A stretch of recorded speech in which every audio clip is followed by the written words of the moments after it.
নমস্কার, বেঙ্গল ক্রিকেটে আপনাকে স্বাগত। আগের দিন বলেছিলাম যে উইথ লজিক বুঝিয়ে দেব যে আপনার ব্যাটিং করার সময় এই যে রিস্ট কোন দিকে থাকা দরকার অনেকে জানেনই না। অনেক জায়গায় অনেক মানে রথি মহারথী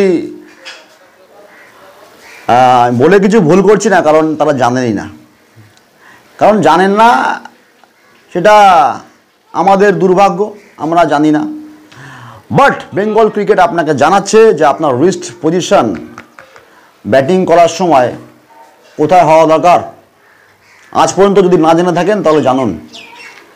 মাথায় রাখবেন, আপনার এই রিস্ট পজিশন টুয়ার্ডস, যখন ব্যাট করছেন টুয়ার্ডস বোলার বা টুয়ার্ডস আম্পায়ার, রিস্ট পজিশন, এই যে রিস্ট, এই পজিশনটা।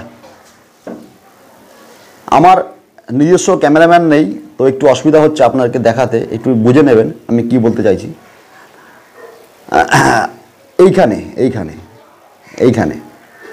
এই এই যে রিস্ট, এই জায়গা, এই যে জিনিসটা, এটা কিন্তু আপনার থাকবে টুয়ার্ডস আম্পায়ার বা টুয়ার্ডস বোলার। মাথায় রাখবেন কথাটা, এই রিস্ট পজিশনের এই জায়গাটা ব্যাটিং করার সময়।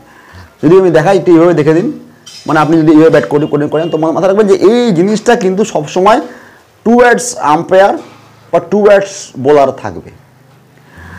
দেখবেন আপনার সব শট যেখানে মিট হবে, দেখবেন একদম ব্যাটের মিডিলে মিট করছেন, রাইট, ব্যাটের মিডিলে মিট করছেন। করে দেখুন,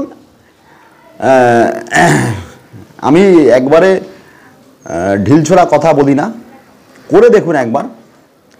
যদি ফলাফল পান তো আমাকে জানাবেন একবার অতি অবশ্যই, যে দাদা ভাই বা বন্ধু, তোমার কথাটা আমি শুনে দেখলাম, যেটাই বলে আমাকে ডাকুন না কেন, হয়তো ফলাফল ভালো পেয়েছি। দেখা হবে আপনার সঙ্গে পরবর্তী ভিডিওতে। আরও বেটার কিছু টেকনিক নিয়ে কথা বলবো, অতি অবশ্যই ব্যাটিং টেকনিক নিয়ে কথা বলবো। আরও ব্যাটিংয়ে অজস্র টিপস আছে, আমি কথা দিচ্ছি, সেই সমস্ত টিপসগুলো আপনাকে বারংবার আমি দেখাবো। আপনার ব্যাটিংয়ের, আপনি যেখানেই ক্লাস করুন না কেন ব্যাটিংয়ের বা কোচিং করুন না কেন, আমার ভিডিওতে আপনি কিছু এক্সট্রা পাবেন, এটা আপনাকে আমি গ্যারান্টি দিয়ে বলছি।